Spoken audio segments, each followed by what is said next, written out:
Hi everyone, my name is Mariela. Welcome to the Hungry Dragonfly. Today I'm recording a very special tutorial because in our classroom we have a cooking class every Friday. The kids are crazy about it. They talk about it every day, so I don't want them to miss the cooking class, so I decided to just do it at home, and I'm going to send you the link so you can do it with your parents.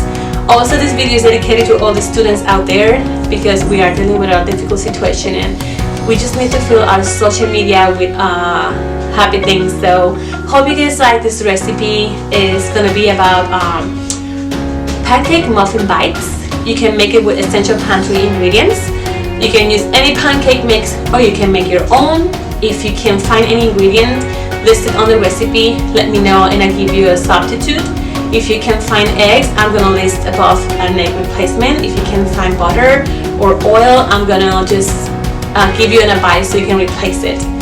And nothing, I just want to tell you that I love you guys so much. I miss you guys so much and hope you guys like this tutorial, and you let me know in the comments if you watch the video, if you like the recipe, and send me the pictures if you made the recipe at home. And I miss you guys so much, so let's get to work now. See you in the kitchen.